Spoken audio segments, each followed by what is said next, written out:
So I'm recording now. So I had reached out, and that was what brought her to the circle. And I think we need more of that outreach, and I've been doing a bunch, as well as I hope we can build on this. Maybe do something at Berkeley or with other students. So yeah, anyway, it just felt good. There was sort of moving. It just kind of building. Felt like it was building. Mm-hmm. So you were gratified by this person's inclusion, and also that was because you've been doing a lot of the groundwork for reaching out to the right and to the pro-life movement, and you saw the fruits of it, and when they came in, and you're looking forward to expanding our efforts and including more of the pro-life in these discussions. Yeah, and I know Carolina, Alex, and Susan were in the previous circle, but it's probably a lot for them to kind of come to this group too. It's probably for you too, Bill. So appreciate you being here. So that's probably why they're not here. Right, and you were the other people who were participated are not in this circle, and it was probably just a bit too long to sit in front of the computer for them. Yeah, I feel heard. Okay, great. All right. Okay, Daryl, will you listen to me? Yes, I am. Oh, there's Carolina. Wonderful. We actually did not have an ardent pro-life person.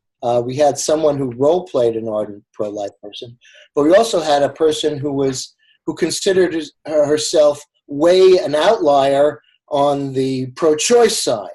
So even more than the rest of the group. Okay. So I believe I heard you say is that you didn't actually have a pro-lifer. You had someone on your team that simulated a pro-lifer. And that, but you did have someone who's very much involved in the, could you say that again? A person who was extremely pro-choice. Extremely pro-choice. And, right. And you found that helpful. Yeah. And as I said, I don't know, I think the effect was more emotionally than intellectual. And I'm okay with that. Okay, so you thought the effect was more emotional than intellectually, but you were okay with that. Yeah, great. Thank you. I feel very heard now. Okay, I think Carolina, may I speak with you then? You're muted right now. We're just doing check-ins, Carolina. Is it a check-in or I'm a little bit confused? I'm just going to check in, and then okay. We're going to use the empathy practice, and you can just repeat back to me what you think I heard, or what you think you heard. So you want me to reflect a check-in? Yes, please. Okay. Okay. So I'm listening. Yeah. What's going on for us here, I think, is the biggest thing is that we're part of a homeowners association where we purchased here in Hawaii, and we just got a new board. And I actually was so bold as to say to the board and the social media that maybe we should practice some empathy building exercises as a community building exercise. So what I'm hearing I didn't hear correctly this word homework? Homeowners association, which means we belong in a community. So kind of organization you participate in, and you, as I understand, you move to Hawaii lately, and you are involved in this organization, and you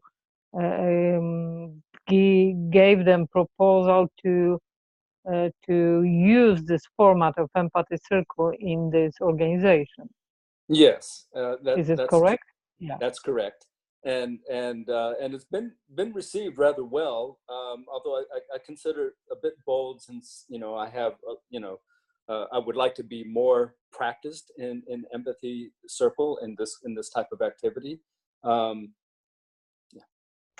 So what I'm hearing you saying that they actually like your proposal, but you feel kind of a little bit uncomfortable because you would like to practice more empathy circles, be more advanced, as I understand. Yes, yes, but I won't let that prohibit me because I think it's really important. And so, you know, we have mixed feelings about the new board, because the previous board had gone so much into their own direction that they had lost the community's confidence and actually became a polarizing influence in the community. So what I'm hearing you saying that even if you feel not so comfortable and you feel the need to practice more, you want to do that anyway, because it is so important. And the other thing is that you had some, I don't know how to use the right word, I feel a little bit anxious about new board that was probably just chosen, as I understand. Not quite. I'm pretty happy with the new board, because the previous board Okay. had gone in their own direction and actually became a polarizing Okay. influence in the community. So you think that the new board might be much more effective and cooperative, more maybe empathic, or whatever you understand a job they do. You think you are full of hope about a new board. Yes, that's true. And thank you. I do feel heard, Carolina. Okay, thank you.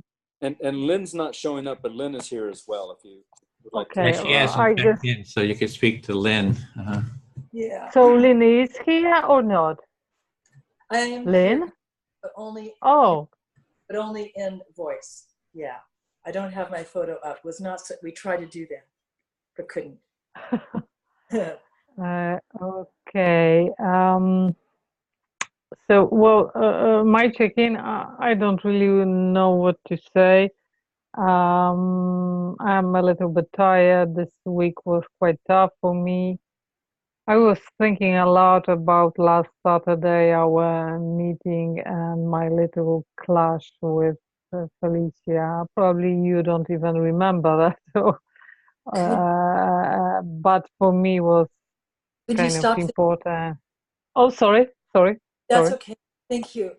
Okay. So part of so what I hear you saying is that you're not really quite sure what you want to say, but you're feeling a little bit tired. And then I missed a keyword there. There's something that you think we remember from your talking last week or last time that you were dealing with. What was that? Yeah, there was the little, let's say, dispute between me and another participant. And I was thinking a lot about it, and actually, I probably would like to say a little bit more later on as a kind of case study to explain what happened kind of behind this whole situation, because it might be interesting in terms of empathy, dialogue, and resolving conflicts. I think it might be interesting. So I would like to say something about it later on. Yes, thank you, Carolina. Thank you. So what I hear you saying is that you've been preoccupied with a discourse you had with one of the participants in a previous empathy circle, and it's been kind of and it let's see, it's been sort of you've been giving it a lot of thought lately, and you'd like to actually discuss it later on today, perhaps in the group, because you think it's interesting. Yeah. As far as empathy training goes, or let's see, do I have that right? Yeah. I see it as a kind of case study. A case study. at least a part of, because I was asking a lot about case study, and suddenly I realized that actually I have one example of kind of process that happens behind the empathy dialogue or the conflict. Okay, so you see this. I hear you saying that you see this as a good opportunity for a case study because of conflict that arose, that happened in talking to this person. I'm not sure. Right. Oh, okay. Yeah. Thank you. Oh, good. Thank you, Carolina. Okay. So I guess it's my turn to. I can listen since I'm the last. Thank you, Edwin. Okay, so I, like Carolina, didn't really know. I was thinking as you were all talking, boy, I was thinking to myself, those are good things to talk about, and everybody, but I did not have something in mind to talk about that's been going on with me. I could mention that I've been, finally this week, then I thought of something I did, Korean natural farming. Finally got started in making my own little recipe for that.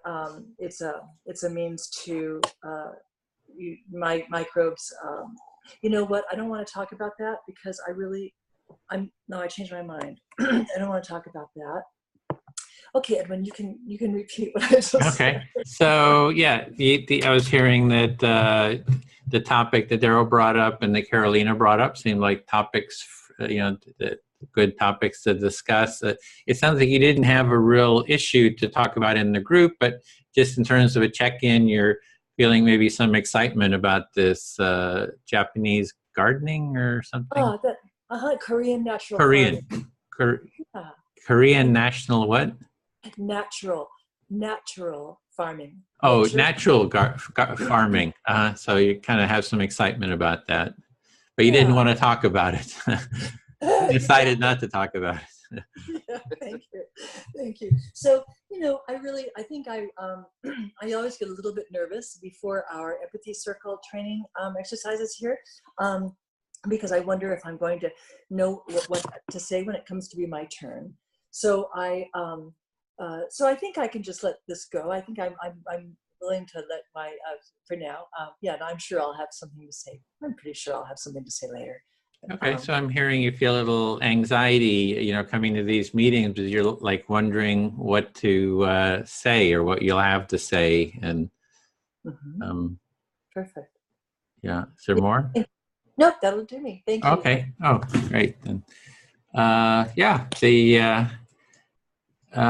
it sounded like you didn't have a topic for the agenda because I was just putting together some topics here for the agenda. So I wanted to, what we had is feedback on this pro-life, pro-choice circle that we just did. And then Carolina, we could talk about your clash with Felicia. And then Daryl, if you want to talk about the homeowners meeting. And then I've got crowdfunding a report. And then talking about benefits of empathy circle project. And each of these can be up to like 15 minutes. If is there anything else to add to the agenda? Okay. Just maybe because I think this is the last in 3 scheduled meetings. Maybe just what it's going to be, charting the path forward. Okay. Okay, I can start with that then. So next meeting, there's next Saturday. There's no meeting, the 27th.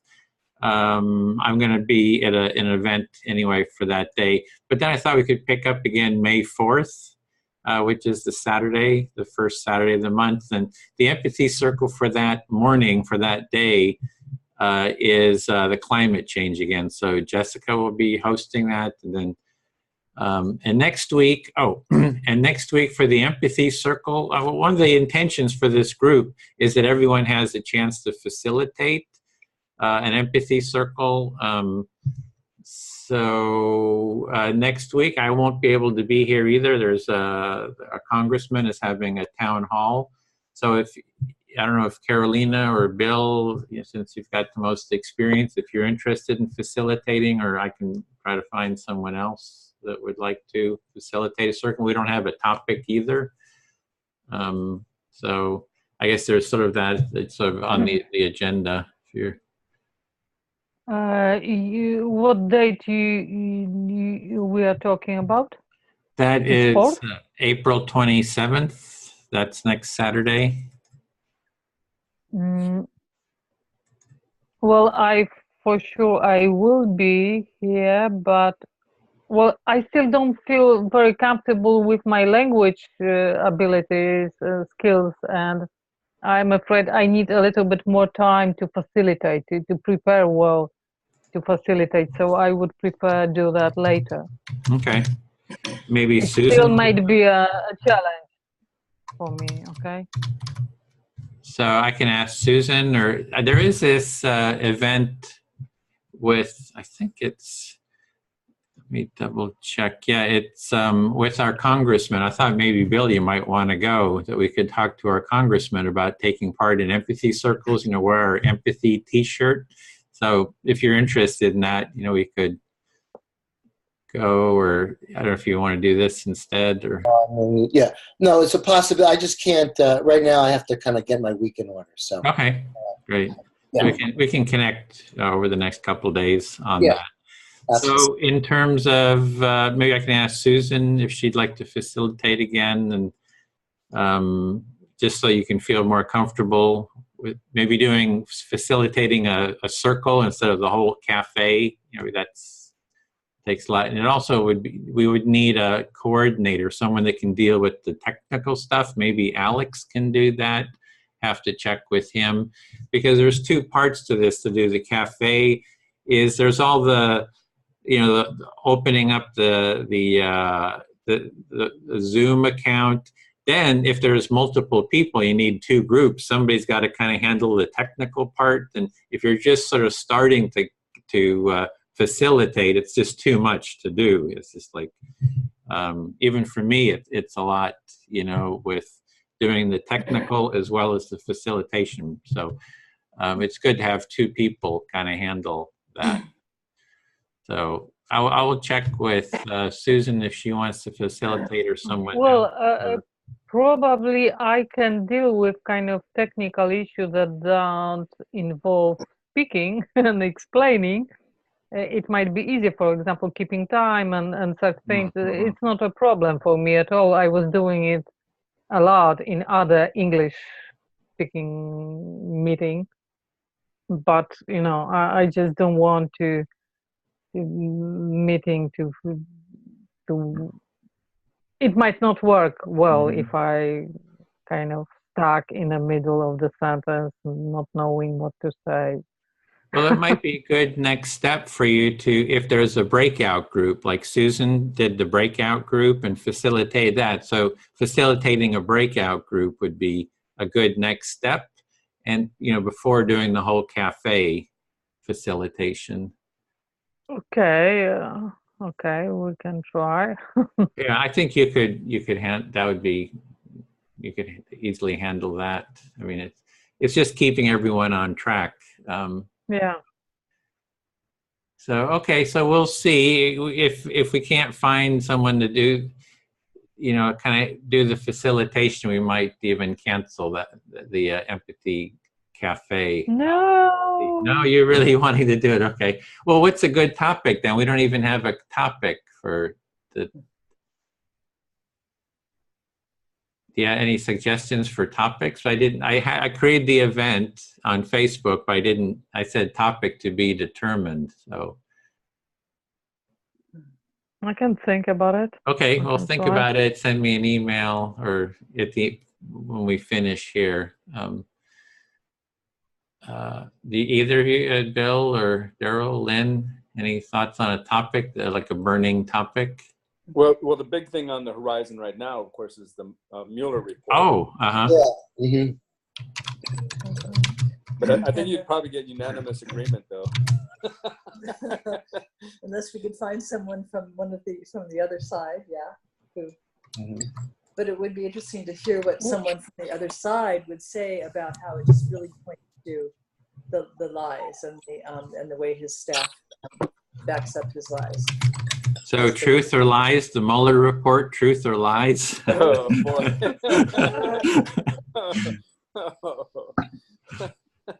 I don't know what. Yeah. Okay. So it sounds like that. It looks like Bill, you're. No, I was thinking of that. That's certainly right. Or just the issue of Trump. Should Trump be impeached or not? Which is, Okay. and then also I was thinking white nationalism, threat or menace. Ah. Threat or menace? That's pretty loaded. Yeah. It's called I great or bad. right? It's like Bill, asshole or jerk. Hey, you left that douchebag. So there's another topic that being from California, Santa Cruz, that I'm rather conflicted about, and that is the whole immigration debate, because I've seen firsthand immigrants that are now, as when I was young, all immigrants would assimilate. They'd learn English, they'd lose their accent, et cetera, et cetera. And now I'm seeing, in cities like, Watsonville or Salinas that are dominated, by Hispanic influence, that, you get second and third generation who haven't even assimilated, and then they're, they have their hardworking, parents in the field, and they're turning to gang banging and drugs. So, I think that whole immigration thing needs to be unpacked, because I think it's given Trump a lot of support, and I think for people who experience the negative impact of immigration are probably, like me, a little bit conflicted about the whole thing. Anyway, just a suggestion. Okay, great. I wrote down here for topics and for the cafe, the Mueller report, white supremacy and immigration. And I was going to do on May 11th, do the pro-life, pro-choice again. I want to reach out to the, kind of build on that connection.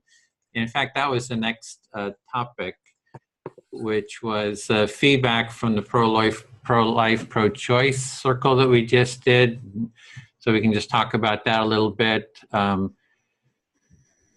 We had one participant from the pro-life side, which I thought really made the discussion really much more engaging, and she was very articulate, a student. She actually leads the Northern California Students for Life group. So this is like the universities in Northern California. She's sort of in charge of the separate chapters of this group. And I think online they have like 200,000 supporter, likes on their Facebook page.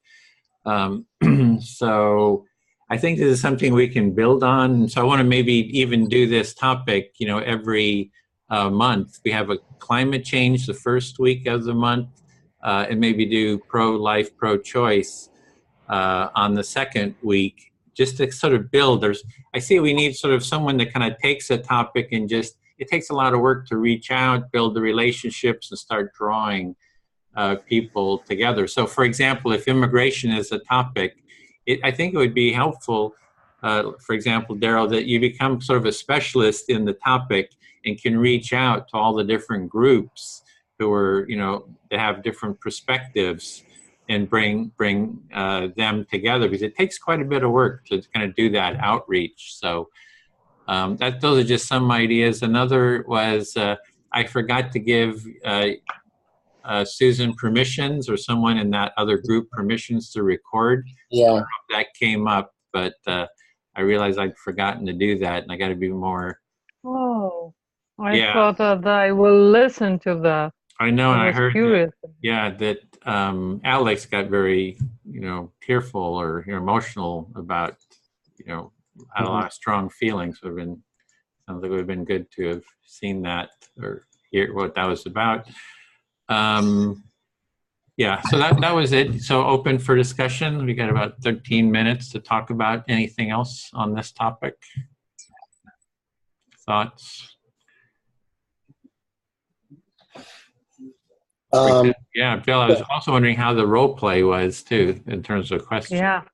Yeah. Well, I thought, I mean, I hate to pass judgment, but anyway, I thought Susan, of course, she's accomplished, she did a very good job. And she was very good. Like at the end, we did our own little harvesting because, we weren't quite sure about the time. And then Alex, was really having, he's a younger man. He's in a relationship, a long-term relationship. They're not ready to have children, and it's quite concerning to him, about that. And so I just want to say, and I know I mentioned it before, but I have tremendous admiration for people who sit in some sort of ambivalence and uncomfortableness in trying to deal with it, because you have strong things on both sides, or you can see two sides of an issue, or you're split, and it takes some time and effort to kind of, not make a snap judgment, but to sit with it and really consider it, and maybe not come up with an answer. So I really think that's something that I really appreciated about Alex and others that I've seen, and a core value I think that we can encourage among our participants is the fact when people are really uncomfortable and they stick with it. How brave that is. What a heroic act that is, really.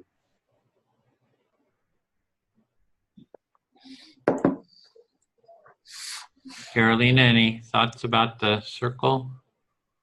Nothing particular. I just don't want to talk just because it's my turn, Oh, okay. Nothing special comes to mind. Well, what I saw is that, you can have these issues. There's sort of they can be, people have their positions. And I did hear, kind of getting deeper into the underlying feelings that people had to.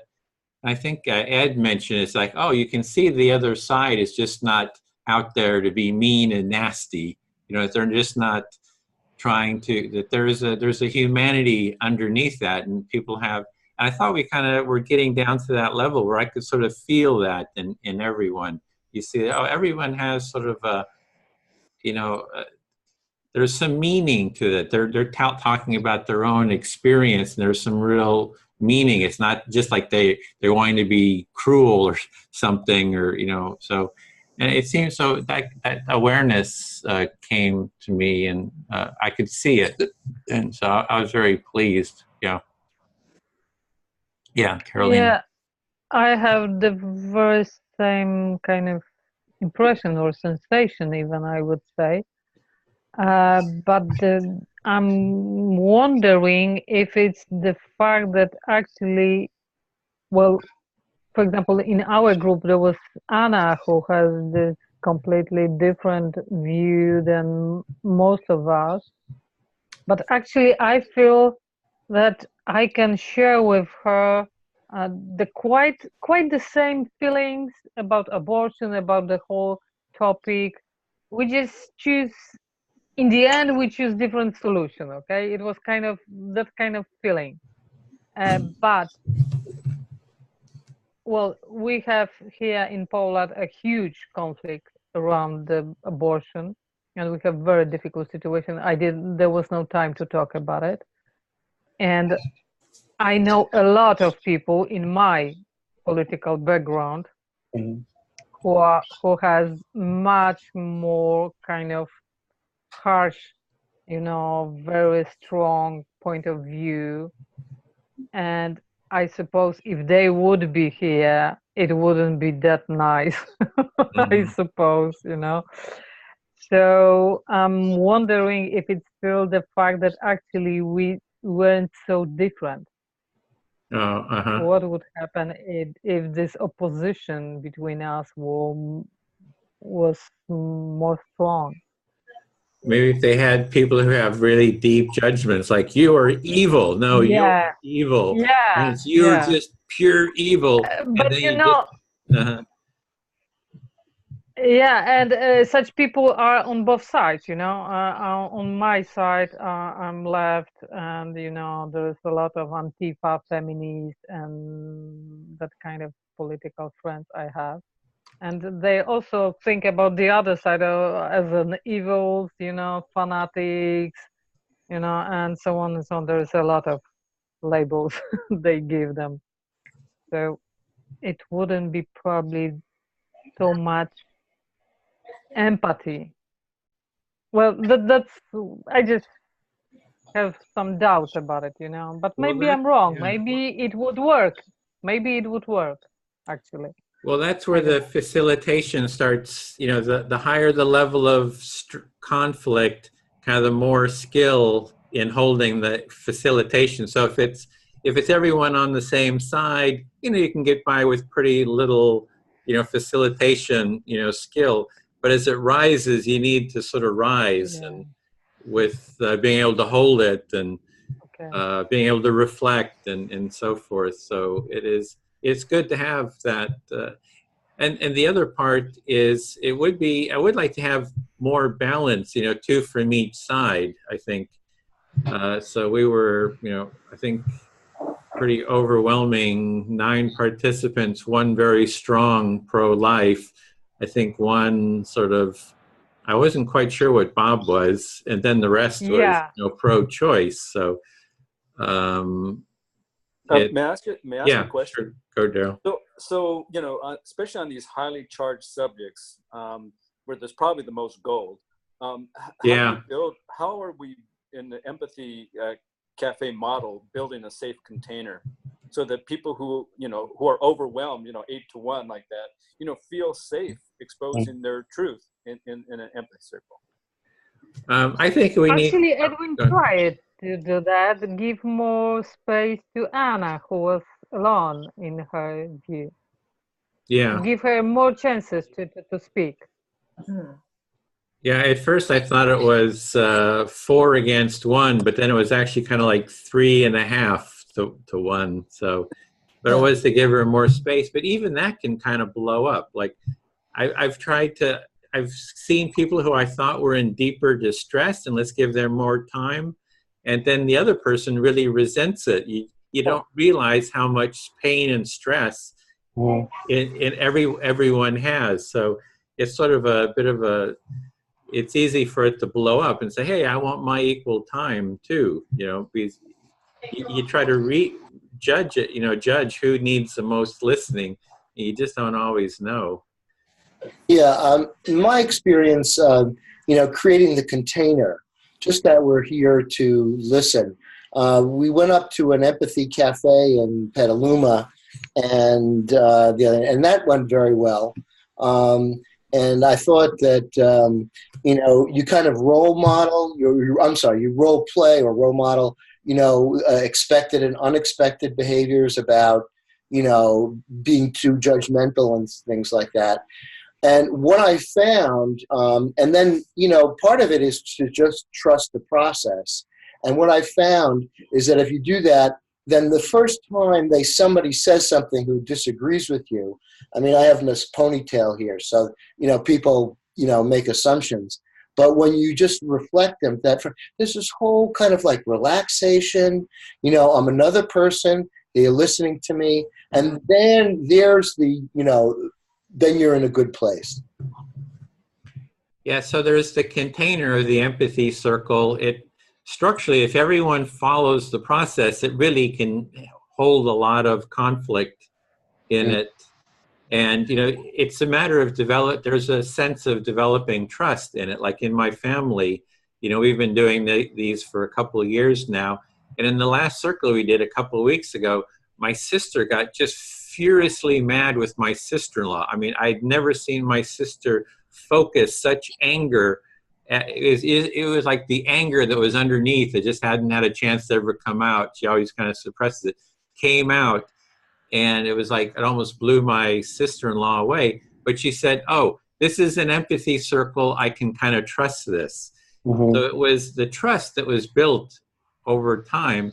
And then also for the highly contentious empathy circles, I think having like gateway empathy circles. So the pro-life community could be having some empathy circles with themselves to develop trust in the process and the pro-choice before coming into the empathy circle, so that they develop trust. There's all these tools we can develop and need to develop to build sort of trust in the process. And like with your with your homeowners board, it's having the empathy circles now before there's big conflicts, so that when the conflicts do come up, that everyone has a trust in the processes and familiar with the process. So it's not just the moment of the circle, but it's all this kind of upstream support that's sort of needed to be built. I don't know if that. Well, you know, in my experience, you know, with Tantra, or, you know, or with MKP, Mankind Project, you know, there's a lot of emphasis placed on building a safe container. And I kind of like Mankind Project's approach, where, you know, they state emphatically, first of all, you know, you have to agree to ground rules. Like, one is confidentiality, which is the main ground rule. You know, what's said there stays there, et cetera, et cetera. But what I really like, and I tried to articulate this when I suggest this on social media, that we do, you know, empathy circles with techniques with the board, was that, you know, you're not there to, you know, to advise, to rebut, you know, to fix anybody, or, you know, whatever. So you build a safe container where people can speak their truth, but everybody's agreed to not attack that person, if you will, so they feel safe.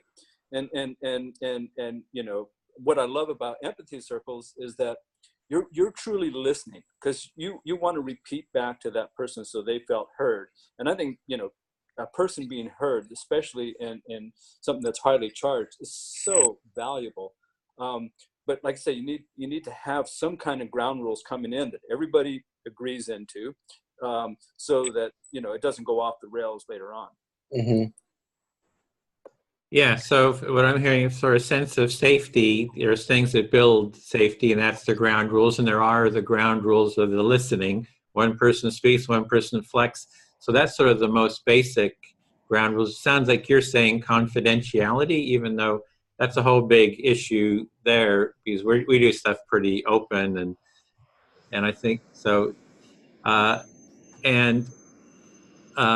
Yeah, so there's other things that can set it up. So about advising, in terms of the setting up, in terms of you agree not to attack people in the empathy circle, you can attack the person.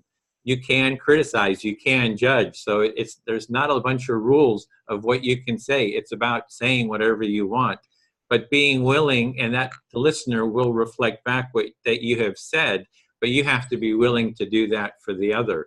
That's kind of the core rule. So I try to get away from this politically correct, you can only use I statements. Say whatever you want, however you want to say it. You're totally free, and to say and be judgmental. You know, you're an asshole. Well, what I'm hearing you say is I'm an asshole. Is there more? And, you know, transforming those judgments with empathy. So, and Carolina, you had something. We're just out of time too, but finish with that. Yeah, I just want to, well, less about empathy, about the format of the dialogue, more about the topic, that actually I differentiate being pro-choice and pro-abortion. I mean, being pro-choice doesn't mean you are pro-abortion. You know, and I have kind of problem with the topic that formulate that pro-choice, pro-life, or pro-choice, anti-choice, and kind of make assumption that if somebody is pro-choice, he or she is also pro-abortion. It's not equal to me. Yeah, so we're sort of back to that topics. How do you frame the topic again? It's like an ongoing question. Like, how are we going to frame these topics in a way that's open and inviting and doesn't have judgments. Actually, it worked. It was provoking. There was a lot of people in this meeting. It worked. So the provocative topic worked. Okay, talking about provocative topic, that was 15 minutes for that topic. So we're on to you with your clash with Felicia. If you want to, floor is open for you. That's tough part for me because I'm not sure if I can express myself correctly well in English to describe everything I want to say. Well, Daryl and Lynn weren't there. I suppose, if I remember, you weren't there in this meeting. No, we weren't. And so there was, I just explained that there was a kind of small, it wasn't a real conflict, it was just a kind of small clash between me and another participant. And actually, I don't want to refer to what Felicia said. I just wanted to refer to what was going on inside me, what was happening with me. That's the only part of this situation I want to refer to, okay? Because obviously I can be wrong of what she was doing or saying. It just might be my imagination, and I just want to focus on my experience behind this situation. And actually, I believe that what happened there, well, I just have to explain that it was a situation that she, in some point, asked me if I feel hurt, and I said, no, I don't feel hurt, I feel attacked. That was kind of situation. And actually, the rest of participants tried to kind of build empathy dialogue and try to let everybody feel heard. So we kind of work out the situation, but what happened there actually happened 30 or even 40 minutes earlier. That's the point. And it began much earlier than you saw it. And that's what I want to tell you. That's my case study. But I was thinking how to explain that, and I thought that I want to recall a story about this famous monk, Vietnamese monk Thich Nhat Hanh, who is a refugee, who lives in refuge in France. He founded this famous plum village. He promotes a compassion meditation, and he's actually a peace activist. And his friend was telling the story about him when he was traveling through the United States, participating in some meetings. And in one of those meetings, he was kind of talking to the audience, and suddenly one man stood up and began to accuse him about being here, not there, in Vietnam, living in a comfortable situation, not fighting there.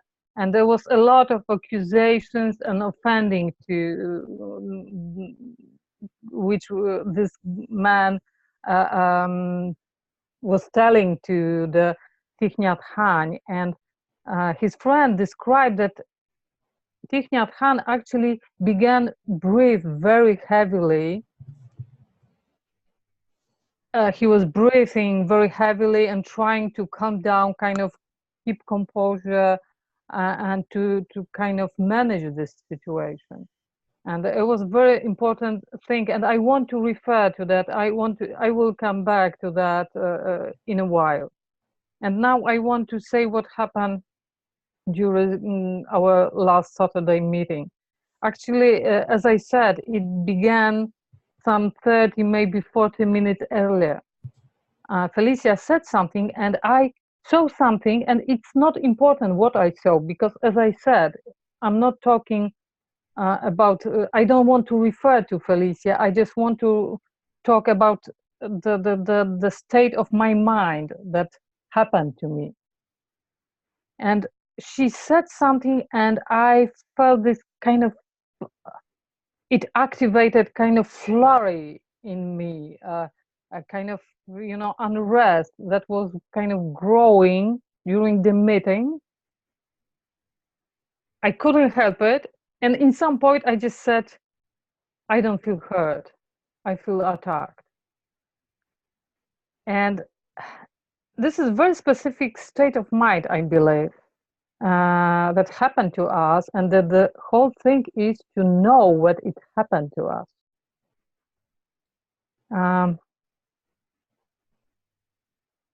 And I might say even more. It didn't begin during this meeting. Actually, during this meeting, it was kind of alarm that finally ring in my head, because last few weeks were very difficult for me. And well, actually, last few months or even years were difficult, but particularly last few weeks were so difficult that I felt that I can't bear anymore. And then it occurred that, well, there's another thing, and you're still there, and you still bear it, and you still have to deal with that, and another thing, and another thing. And in some point,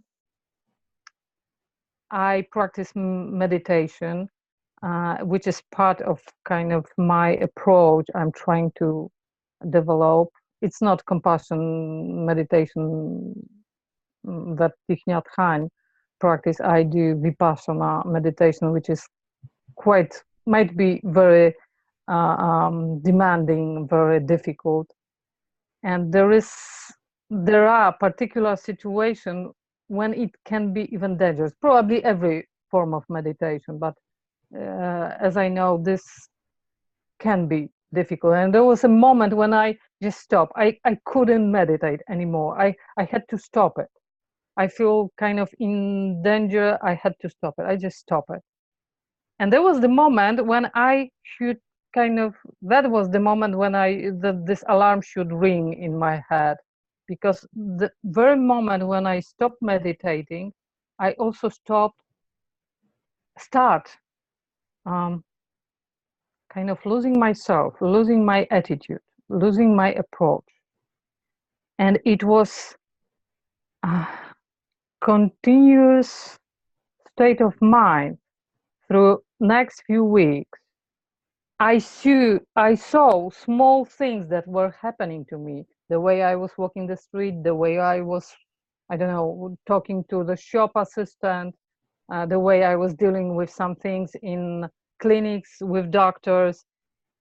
I was seeing the change that happens to me, and I was doing nothing with that. I kind of knew, but didn't. I call it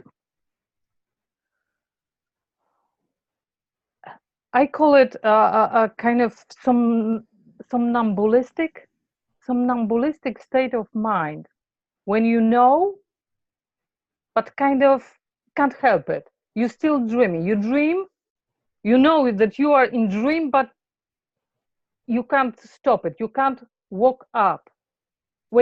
You can't wake up. You're still dreaming. That was the state of mind.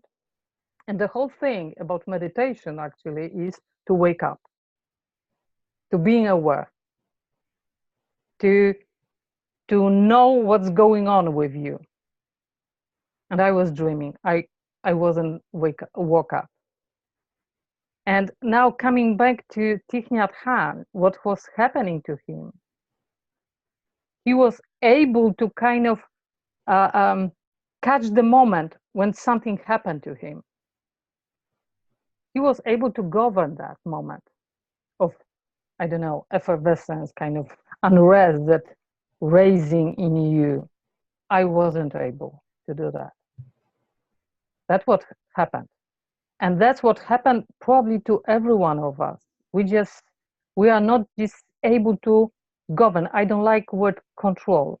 I prefer to say manage or govern the state of our mind. We let it happen. We let being in this somnambulistic state of mind, when we let those especially negative emotions develop, grow until the point when you see it, when you saw it in the last meeting. Okay, so well, everybody might have different way to deal with them. Some people pray, confess, depending on domination. Some people go to psychotherapy, some people meditate. People have different methods to deal with their state of mind, but that's the point, to wake up and find, to kind of, I don't know how to say it, to pick this moment, to catch this moment when something happened, to be aware of it. I prefer to say to be awake, to be awaken, and to be aware what's happening. That's the moment when you can govern, manage what you're doing. And probably if I would be able to do what Thich Nhat Hanh did, I wouldn't, well, I might feel not comfortable, but probably I would react different way. That's Kind of what happened. reflects Really. kind of the essence of what Yes. I'm hearing. So what I'm Yes. hearing is over the past couple of years, and especially a couple of months or recent, maybe weeks, you've been having a lot of sort of stress that you're Yeah. dealing with, and this has sort of been going at it's at one level, it's sort of a subconscious level. And it has sort of a forward momentum to it, and you haven't been able. You can't like really change it, and usually you can kind of do some meditation that kind of helps make you aware of the stresses and work through it. But then even doing the meditation was difficult, and it wasn't like helpful in a sense. So that you had stopped meditating, and that this stress sort of led to this moment where just the stress has been sort of building, and usually you can sort of be aware of it and sort of address it in some way, but you weren't able to have it really be conscious and work with it. And you're seeing Thich Nhat Hanh, that he sort of had that same stress, building, and he was able through awareness to sort of transform it. And that you see this this little conflict with Felicia is sort of from a longer sort of building of stress that came to this point, and you want everyone to sort of understand the longer sort of history of how this moment came to be. But this is something that might happen in any on any topic we talk, or we are activists, we do something, and there is always a conflict, and our state of mind kind of raise this kind of effervescence, or I don't know, flurry, I don't know, unrest, kind of. It's very specific state of mind that it happens to us, and we let it go. Well, not let it go. I mean, we let it develop instead of trying to be aware of our state of mind and actually our attitude, kind of negativeness. In this case, it was kind of negativeness in my behavior, and I just let this dream continue, didn't wake up. That's the point. And the problem with solving any conflict, I believe, is to be aware of my own state of mind. Okay, so your way of addressing a conflict is to just be aware of your own state of mind and sort of transform. Yeah. You can sort of transform any kind of tension or anxiety or whatever and kind of move past it through sort of this self-awareness. I'm curious if you have similar experience, because I believe I'm not exclusive. Oh yeah, and it's like you're saying this is maybe you see this is just a human condition. This is how it kind of works with others, and you'd like a bit of feedback from others how that works. So it's open for anyone to jump in with their own experience. And I would say it is for me. If I have a high level of stress going into a situation, a little bit of stress can sort of trigger something. Yeah. If I have a lot of space, I'm feeling very calm. The same event will not affect me. So it depends. And I actually find the empathic listening as a way of reducing stress. So when I mediated a conflict in my family, it was very difficult, but I'd done a lot of empathy circles beforehand. And that was the 15 minutes. So I had done a lot of empathy and built a lot of resilience and calmness. So even though it was a very difficult situation, I was able to maintain calmness and an empathic presence. So I kind of see the empathy, having a chance to talk about your anxieties, tensions, and fears beforehand, or even during, and having a space for that as a way of sort of resolving it. It's not all on you to do it by yourself. We need each other to be heard about the things that we're carrying. So I think the empathy is important for sort of mutual sharing. I don't know, Daryl or Bill, any? Or Lynn? Or Lynn, yeah, Lynn, sorry. And you're muted, Daryl and Lynn. Oh, hi. Hi, thank you. Carolina, may I ask? I'm sorry that I'm sure I missed this. At that moment of realization, or that where you noticed that all this was coming to a head while you were talking with Felicity,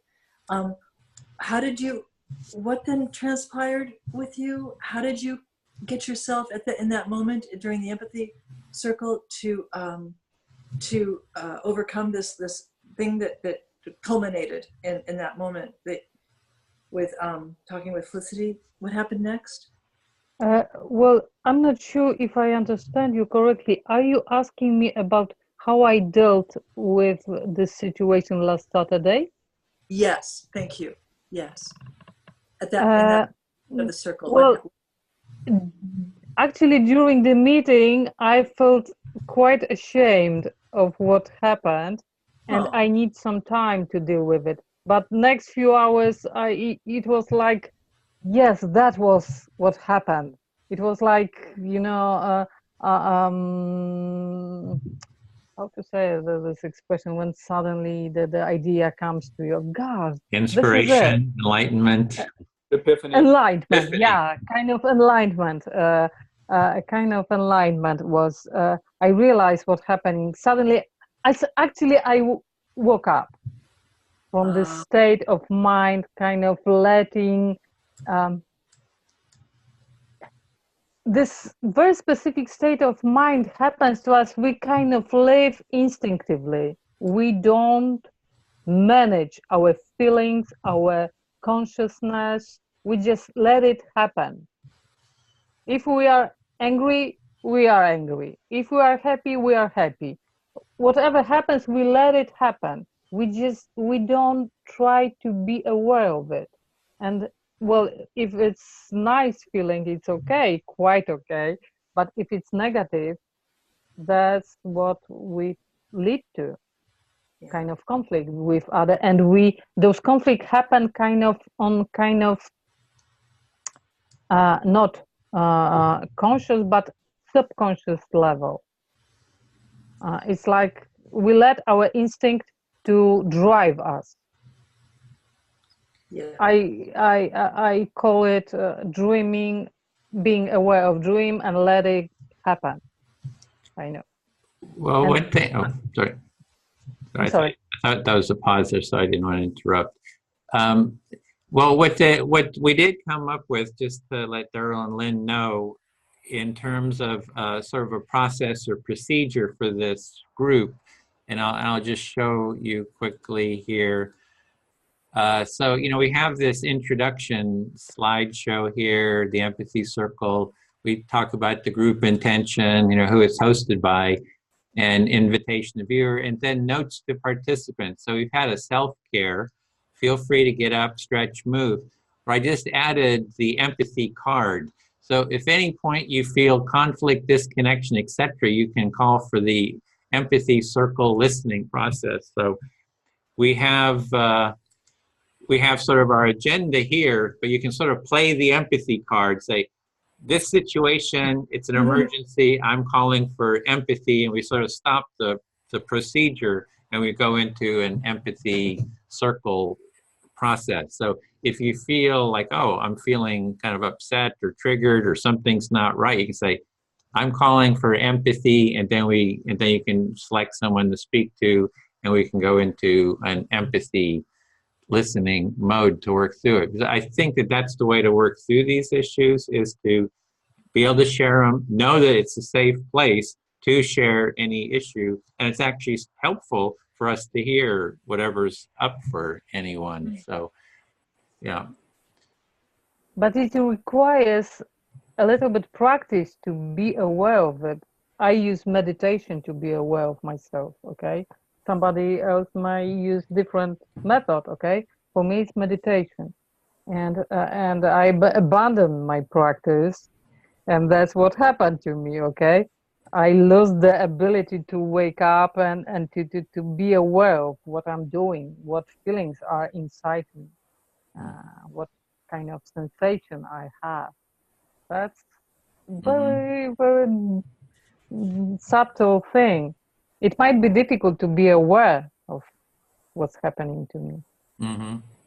Okay, so the meditation is really helpful, and so we had 15 minutes. Do you feel okay Sorry. now? No, it's fine. It's we can go over if there's a hot topic, burning issue like this. We definitely want to resolve this. So, are we good with moving to the next topic, or do you still need some time around? I'm just curious. Bill didn't say anything. Okay.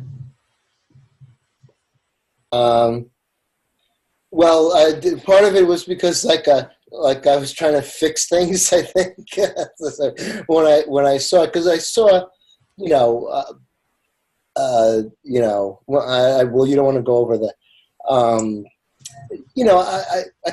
I saw what was happening. I didn't see you lose it, in the way that you saw it,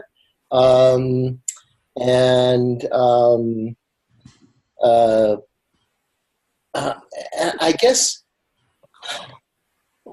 meditation is good, mindfulness is good, and certainly I've done various things, but there's the process in the masculinity thing, and this is not, I don't know if this is good for anybody else, but I talked about a time when a guy came up to the school and threatened a woman who had just gone through chemotherapy.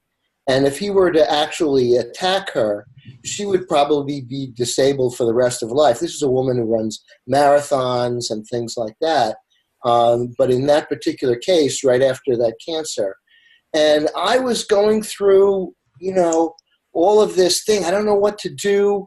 I tried to kind of be polite and deal with it, but I just know I saw his agenda, because he kept on turning away from me and then confronting her, about this issue that had nothing to do with her.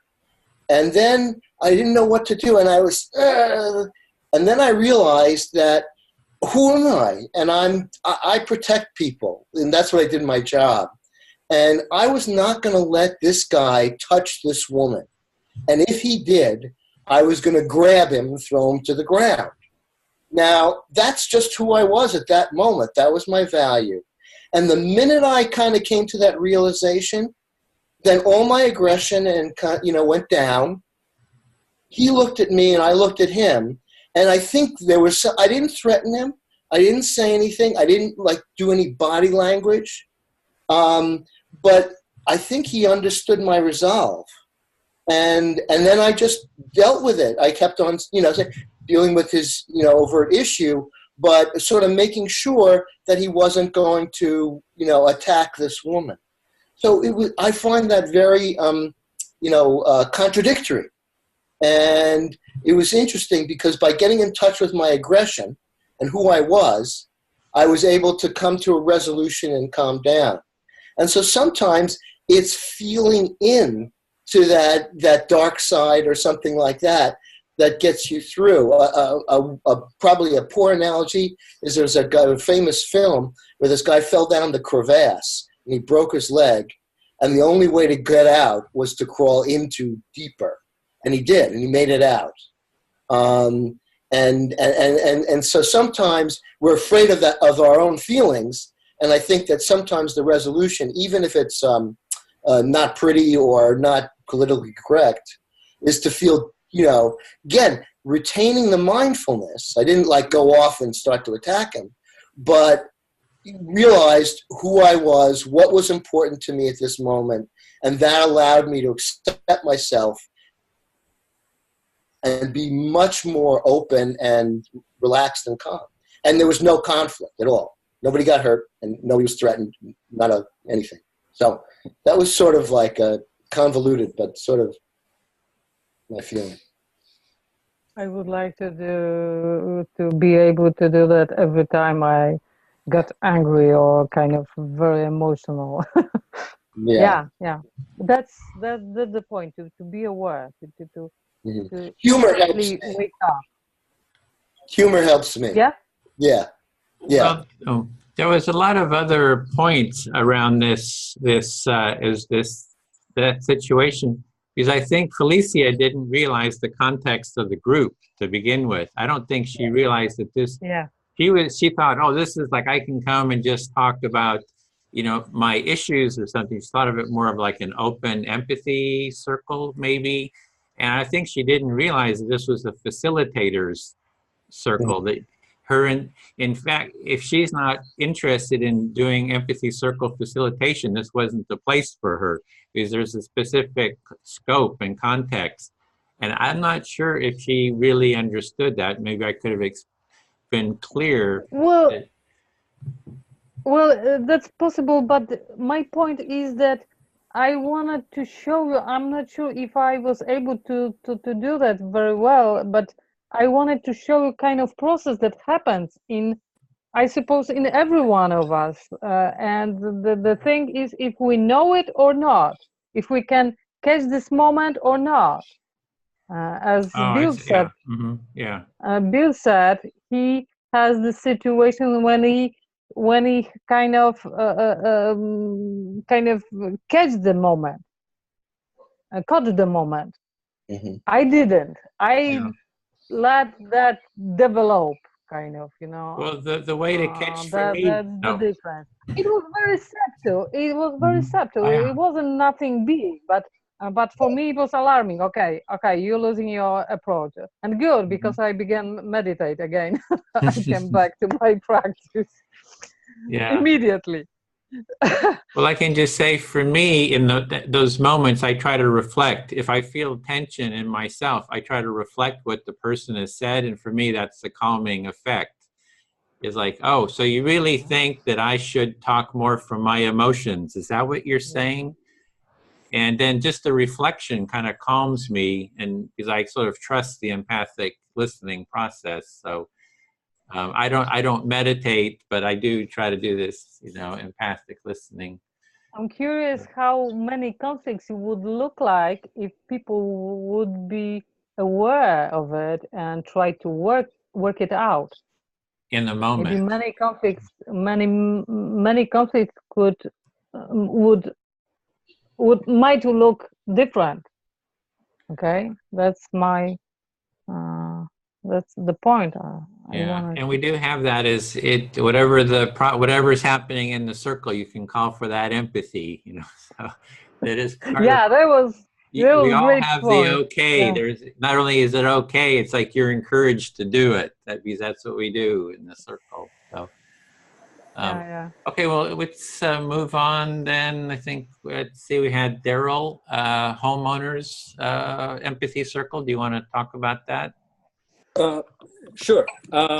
Yeah, I'm kind of thrilled about the whole idea, and I think that it's important, not to be too concerned with being prepared or over prepared, because really the empathy circle is an experiential process.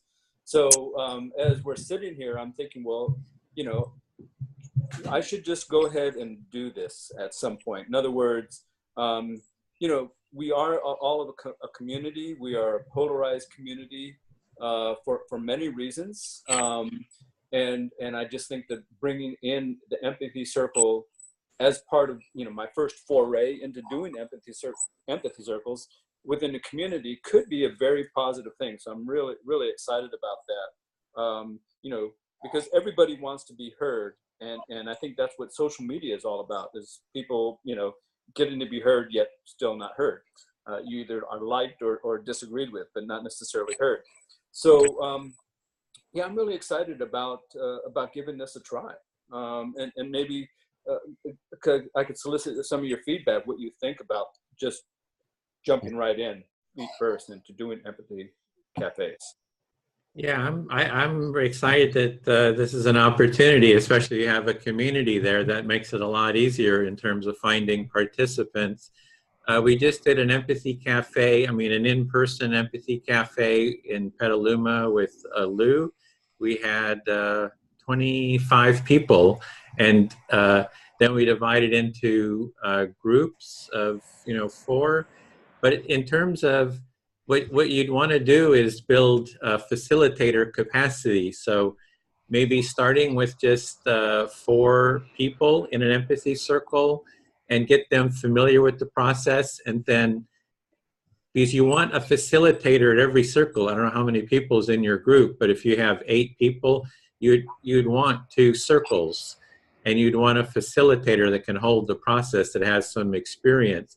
So Lou is trying to build, as is this group, is building the capacity to have facilitators.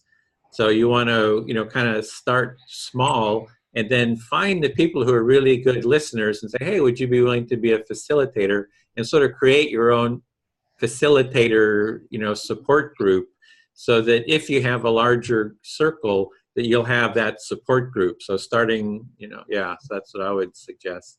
Wonderful suggestion. Yeah.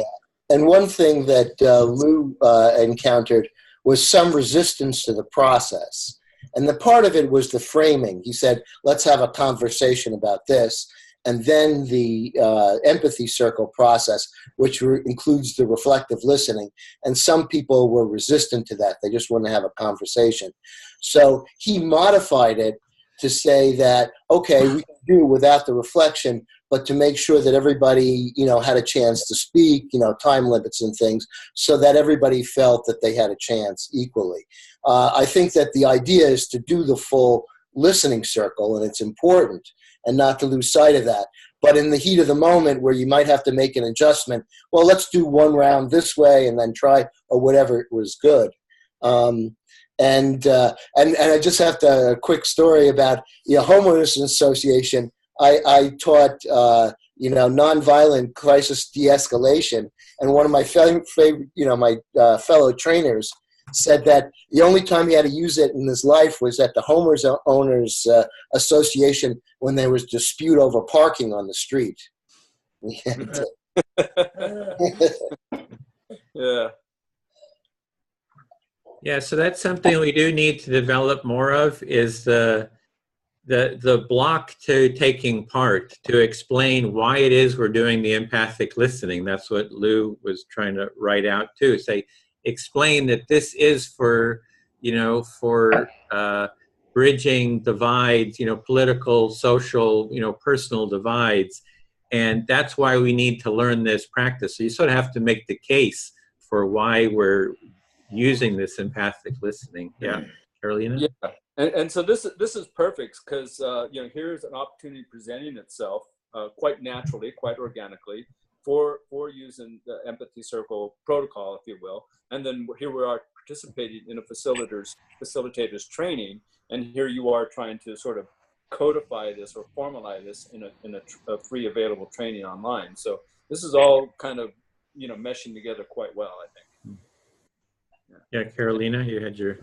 I have a question actually to all of you. I'm curious about this moment when it began. What happened then, Lou? How Lou found those people, and what was that kind of triggered this idea of organizing Empathy Cafe in Petaluma? Or to Daryl, for example, how it started. So you have few friends and you just give them, you just offered them to organize, or something happened and you said, hey, let's try empathy dialogue. What actually how it actually starts? Well, it's a good question. So we've had a board who, because of the lack involvement in the community, has become its own echo chamber, its own vacuum chamber, Okay. and stopped soliciting the greater community and making unilateral decisions, which turned out to be very cliquish and very much special interests, and not taking care, not listening to the community, but start listening to their own advice and their people who supported them. And that created a lot of division in the community. So right now, everybody is up in arms, if you will, because all of a sudden, you know, we just had this huge lava event where half of the community was decimated by lava. And so there's Okay, people, so if so there's people who are go ahead. traumatized by that event. There are people who are, you know, just emotionally charged because their lives were so impacted. You know, many people lost their homes and so forth. And so we're kind of a fractured community based on this natural geological event. But it really brought up a lot of divisions in the community. So now we're in a process that really needs to be healing. And this election of this new board is very much part of that healing process. And, you know, being a new member of this community, I want to facilitate, you know, some kind of community building activity like the empathy circle, because what greater, if we can't fix our own communities through using these techniques, what hope is there in the world? So I just think it's a great opportunity to start doing this.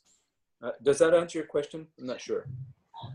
So if I understand you, it just have to find the real situation and conflict around this situation, and that's what give the opportunity to practice empathy dialogue. That's what happened actually. Yeah. First, you have to kind of particular, very specific situation and conflict around this situation. Yes, and I love Edwin's advice.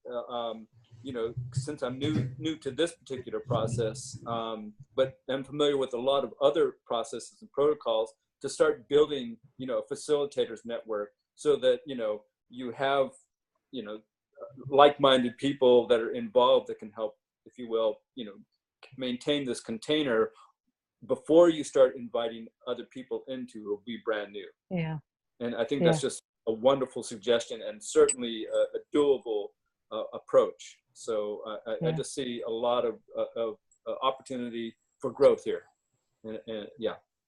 If you wanted, Carolina, a couple of examples of what were the hot topics that are making this polarization so obvious, it's two topics mainly. It's, should there be a security gate at what is now a county road leading into our subdivision of homes? Should there or should there not be? And there's differing points of view on that. And also, should there be tourism?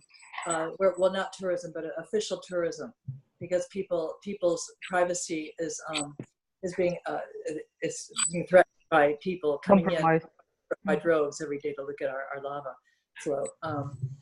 You know, the now still lava flow. So, and there are people who want it and people who don't. So it's, yeah, we need to kind of sort it out. Yeah, and we just had an opportunity yesterday to give us a lot more, you know, compassion for some a part of the you know, this tourism issue.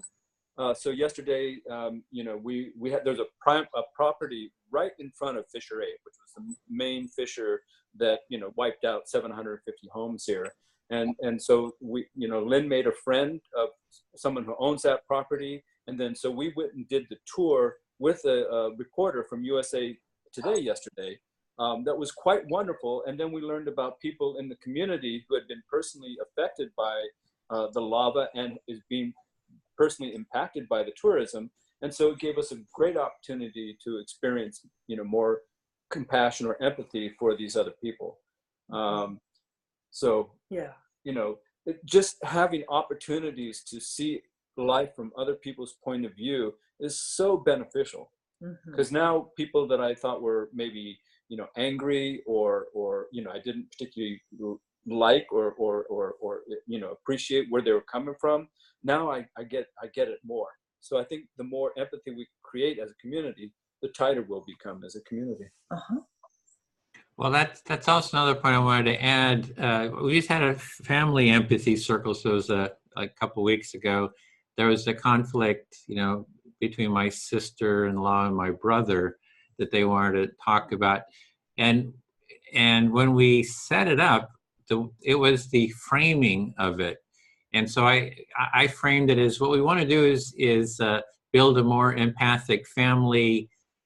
Really foster mutual care and really come together for constructive dialogue around this. So really the framing, like I was hearing community, so, framing it around, we want to build, a positive vision. So it's it's community, mutual care, and empathy, for the community. So not just saying, hey, we want to battle it out, this conflict, but hey, we want to build this positive, vision. So that can kind of help too, to frame it. Yeah.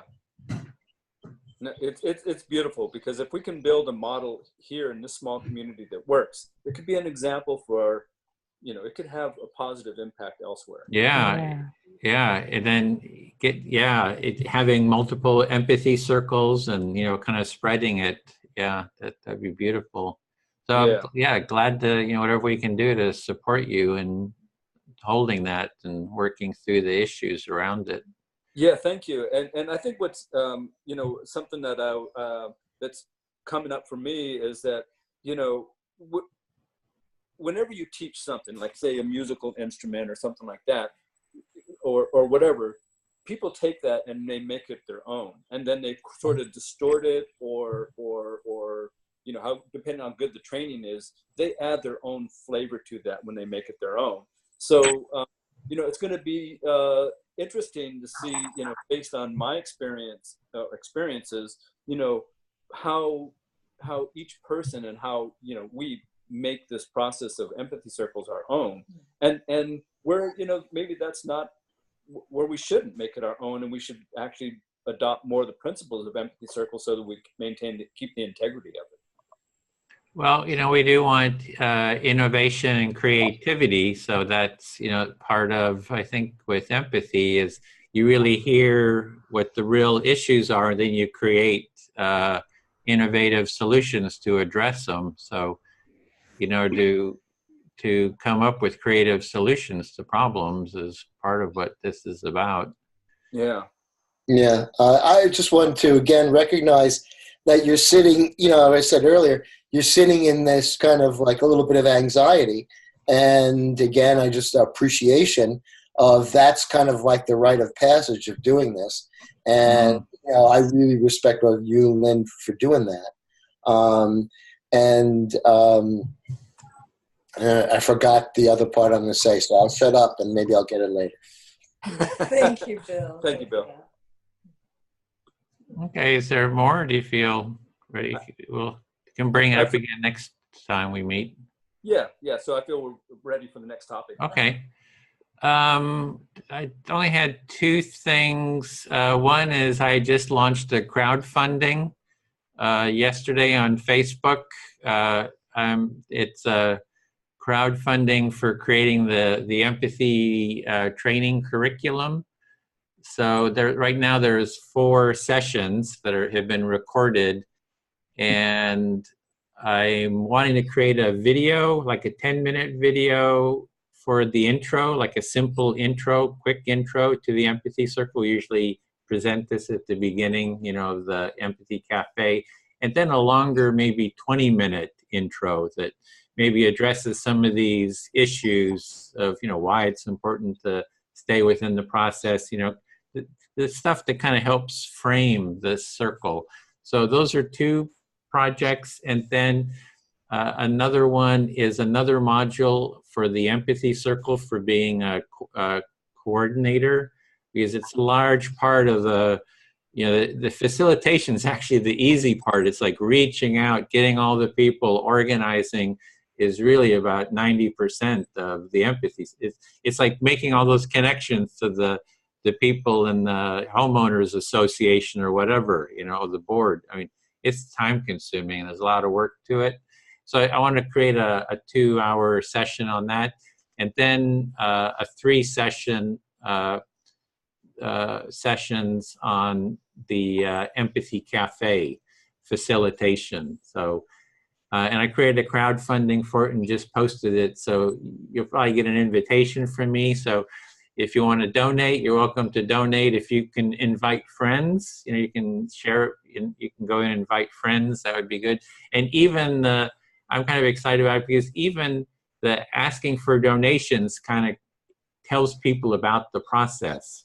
So I think we need to, that's going to be another issue, is like, how do we fund this work? You know, if we want it to really reproduce, you know, for example, the therapeutic world is very, you know, active, listening oriented, and it has sort of a funding, you know, you come, you got a problem, you come and I listen to you, and you know, you pay me for that. But we need some kind of a funding so that the people who are getting good at this have some kind of way of it being sustainable. So that's like going to be like a whole another issue too. So anyway, I just want to let you know about that. And this is like something I just launched. It's going to be a 2-month Facebook, and it's already $360, I think, or something, donated.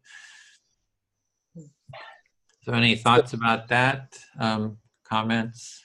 So I think that's fantastic. You know, I saw it, and I haven't contributed so far, but I'm much more inclined to. But you know, I kind of wondered when I looked at it, and I'm looking at it selfishly because both Lynn and I are retired, and we don't have to you know, worry about money per se, which is a rare and very, you know, precious situation to be grateful for. So, you know, when I looked at that, I wondered, well, you know, what is the money needed for? You know, and you know, so I had a bunch of questions. You know, I think it's very important, and that, you know, you're able to ask for money, and that the world rewards you for your contribution to it. So, you know, I kind of wondered, you know, when I saw that, you know, what's the money for actually? There was a section, did you see the section that says what the money will be used for? Just wondering, Yes. Yeah, what was your response to that? It sounds like that didn't address the questions you had. Well, when I saw it, I thought, you know, Edwin is so committed to this that he's going to do it anyway, and we're all going to benefit. So it wasn't compelling for like, oh boy, if I don't give it some money, it's not going to happen. And most definitely I want to see it happen, you know, and I want to be, you know, a contributing member and benefit from it. But yeah. Yeah, so I'm kind of hearing the sense that, oh, this is, whether we fund it or not, it's going to happen anyway. So exactly. why bother funding it? So if it said, you know, you don't fund this, it's not going to happen. It might have been more motivating, like, oh, this is going to be a loss to the world or something like that. Yeah, exactly. Well, yeah. It is kind of true, whether people donate or not, I'm committed to doing this. Yeah. So I don't know what to say about that. But go ahead. Oh, well, it could be more like it's a contribution of thanks rather than of need. Like PBS, like NPR, when they do their semi-annual fundraising, people know it's always going to be there to listen to. I mean, I think people just figure that, you know, although there's no guarantees, but whether they donate or not. But it's almost like, but gee, if I don't give, and I know I'm listening to this every day, I'm really, I should be ashamed of myself, because God, it's there, whether it's, you know, and so anyway, maybe it's more like maybe approach this thanks or appreciation. Oh, that's great. Yeah, I love that. I don't want to shame people into it, but just say, here's an opportunity to share your gratitude, to express your gratitude. And that can also be a sense of sort of what are the motivations for contributing to this work? Okay, I'm actually going to add that. Yeah, like that. So thanks for that suggestion. And did you explicitly talk about what the projects, like the empathy cafes, the protests and stuff, did you outline this is very specific to developing this next section in training. So it's like I was trying to be more specific, and it's just for this module of these trainings, and this is what you're supporting, and you're covering, you know, administrative costs, you know, the graphic design, just all the stuff. I mean, it's quite extremely time consuming to do these. So what I would say, as you go along, reflect and see whether that model works, like to this specific thing, or whether the whole idea of contribute to the empathy tent that's doing all of these things, you know, broaden the perspective so people feel that they're, you know, contributing to something very broad, and then you can delineate the specific projects and just see how the feedback goes.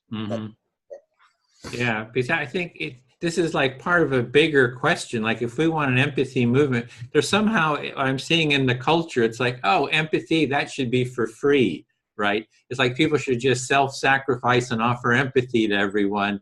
You know, security, military, police, stuff that's sort of, you know, that needs money. But the rest is, you know, taking care of the family, taking care of the home, all that stuff is sort of devalued.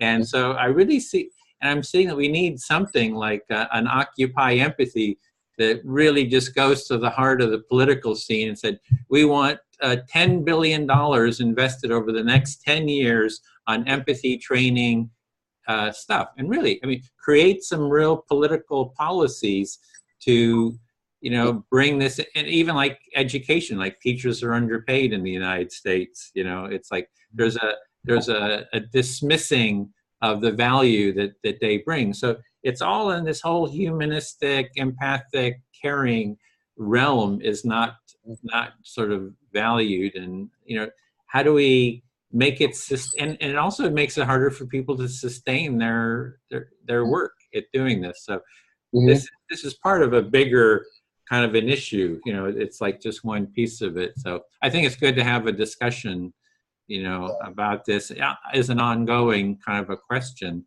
and actually, you know, advocate, you know, for policies that put, you know, governmental money into it.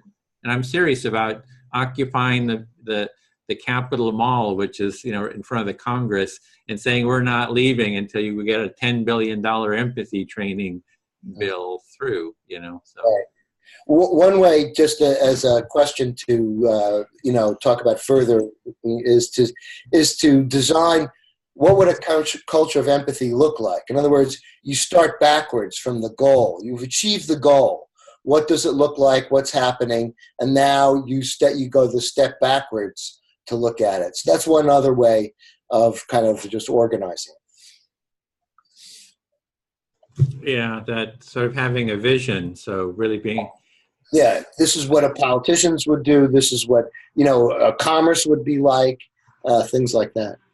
Yeah, maybe that it leads to a participatory democracy. Oh my God! Imagine that.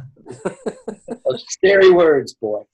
Well, maybe that could be a topic that you could lead. You know, it's like the vision part, Bill. Like in another meeting, like just to talk about how do we articulate the vision, because I've put a lot out there for vision, but it's hard to really, you know, it takes good writers or something, maybe even a vision. So having a vision sort of meeting, or, you know. Yeah, sure. Oh, great. Okay, then is there anything else on that topic? That was, then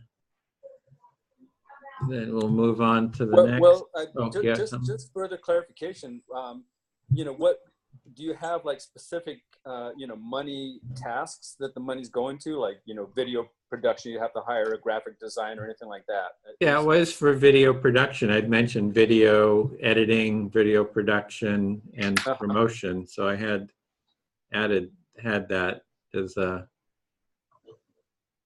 and graphic design, and so had broken it out.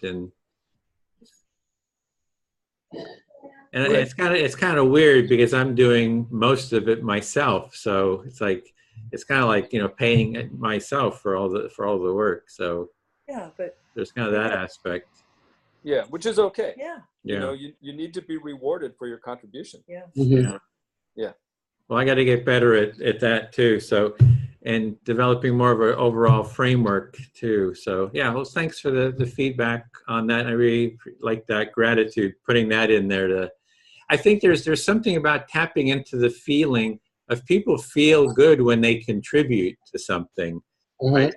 Because that's kind of the essence of sort of the empathy movement is, oh, when I contribute, it just has this really, positive feeling of just seeing, contributing to other people's well-being.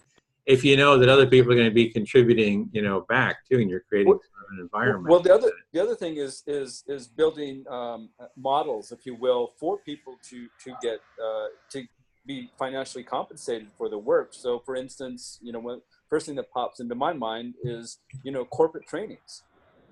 I know drum circle facilitators who make a fairly good living just going into different corporations to create some kind of camaraderie through doing drum circles in corporate settings. Whether that's effective or not, I don't know. It seems like people enjoy it, but it seems like if you were able to market this, if you will, towards creating empathy circles within corporations, that might be one vehicle where people can fine tune their skills and be rewarded at the same time. Mm-hmm. Yeah, so you're kind of selling you're selling facilitation skills. You're being a trainer, facilitator, and being compensated for holding those. So. Yeah, because corporations they look for this stuff all the time because getting a business to work is such a challenge, and this would be one excellent avenue that could generate income and and a livelihood for somebody who is successful at doing empathy cafes for a specific corporation. Mm-hmm. Okay, well that's thanks for those comments and the very last thing before we close is I had thought of doing a project on the Empathy Circle Benefits project. That is, you kind of do this work to kind of keep note of what the benefits are. And there's already a whole list of benefits of the Empathy Circle, but they need to be, improved, better writing. And so maybe in the next meeting, you can just think about it. The on arrival question will be like, what do you see as some of the benefits of the Empathy Circle, and to just start harvesting and maybe reviewing those. I was going to leave that for the next one, but just sort of give a heads up for that. So, okay, well, that was it for me. Anything else? Please. I know it's late there for Carolina. So. Oh. Wow. Okay, then I guess we can close at that. Glad we had this meeting, got to talk about all these issues, and so no meeting next week, but the week after we'll have this group meet again. Okay. Wonderful. Okay. Take care, everybody. Okay, great. Thank All you right. so much, Thank all of you. you. Thank you for coming, everybody. See you in 2 weeks. Bye-bye.